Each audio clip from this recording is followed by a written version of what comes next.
In the early 90s, war started in Bosnia after the fall of Yugoslavia, a federation of Balkan states. Bosnian Muslims were driven from their homes. Rape was used as a weapon of war.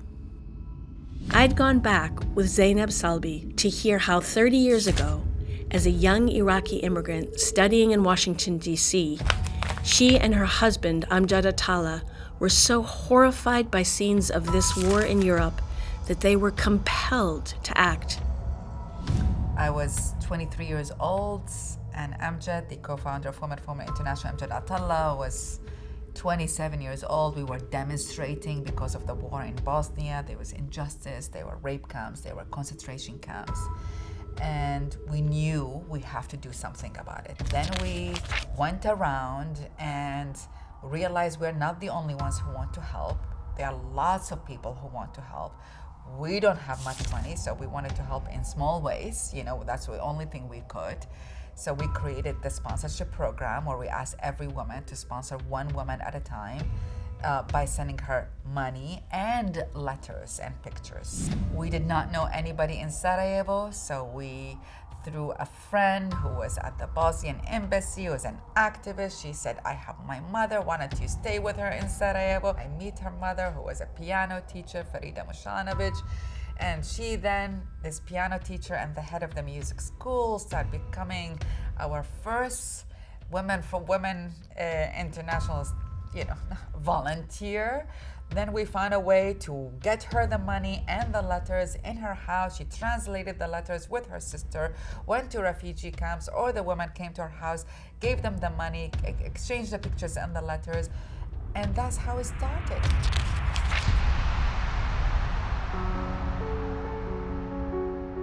On that first trip, Zainab, with the Bosnian volunteers, helped 30 women, and that was the beginning of the organization I now lead.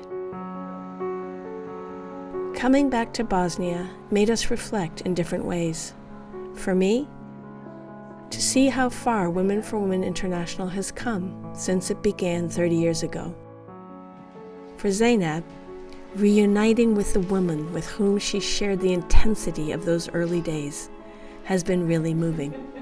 To reconnect with Saida Sarek, the first country director in Bosnia, again, after so long, was particularly poignant for Zainab.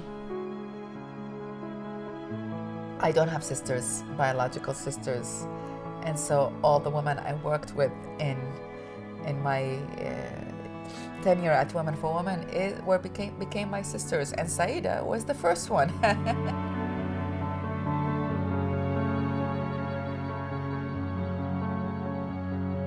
Today, Saida still leads our Bosnian organization, Žene za žene. They not only continue supporting women survivors of the Bosnian War, but also run a democracy academy for a new generation.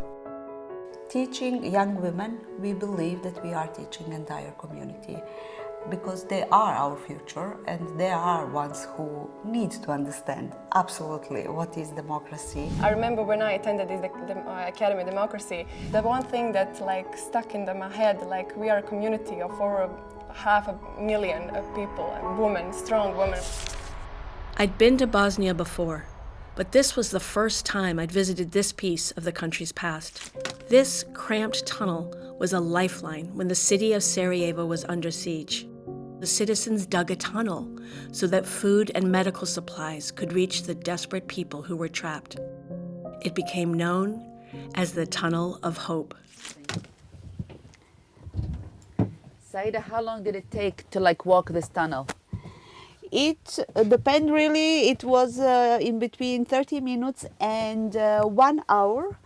This? Really depends how busy it is. Is it just one side or both sides coming and passing?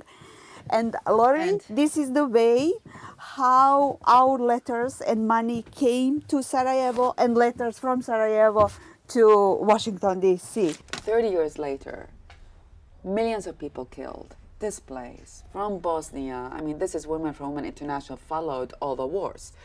And you would think the world would have changed and would have understood that wars do not work and that raping of women in war or in any time must stop, and it's a war crime. And here we are, Exactly. 30 years later, in Ukraine. It's the same. It's the same thing. It's unbelievable how people do not learn the lessons from the past. A couple hours' drive from Sarajevo is the village of Amici in the Lasva Valley. There, we met with Taiba, a survivor with a particularly harrowing experience of the war. She showed us into the house that's been in her family for decades, and then she sat down to talk with me and Zainab. Te 1993. u ranim jutarnjim časovima In the early morning, napadnuto je moje selo my village was attacked, i and 116 116 mojih komšija, my neighbors, ljudi, žena, people, djeci women, children ubijeno je. were murdered. What Taiba witnessed was a massacre. She and her family became refugees in another village. Onda sam ja babi rekla, babo, ja odoh do tog sela što smo bili smješteni, tu ću prije saznati, jer su dole dolazile strašne vijesti da je sve što je ostalo izginulo, da je žene su padale u nesvijest, ovo, ono. Ja sam morala da saznam šta je sa mojim tim sestrama, njihovom djecom, ljudima. I po povratku u selo saznajem da je moja jedna sestra u zarobljeništvu s djecom i s mužem, a druga sestra moja je izbjegla u Travnik. Years later, after the war was over, they returned to Amici. Other women returned too, most of them widows who'd lost husbands, sons, brothers in the massacre. Jednog lijepog dana u naše selo stiže vijest, još ljepša vijest, da u selo dolazi organizacija Women for Women koja želi da vrati žene tehnici, da ih nauči nekim tehnikama nešto. Tada se lično u meni probudio nekakav prkos da se život pobijedi. I tada je došla ideja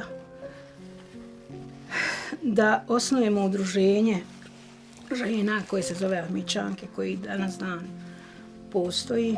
What Taiba did, what the women in her group did, they started small farms and sewing collectives. They moved forward. There are many women around the world who are suffering. What's your message to them? Žene su snažne, Boga. Women are very powerful. Zainab started this mission. We who take on the torch from her at Women for Women International will keep on working as hard as we can. As Zainab says, there's never been a greater need. Don't thank me, don't thank you. Just help another woman and another woman and another woman and another woman, and help her financially and emotionally and spiritually and every way you know. But keep on doing that, and that is, the butterfly effect. That is the sisterhood effect.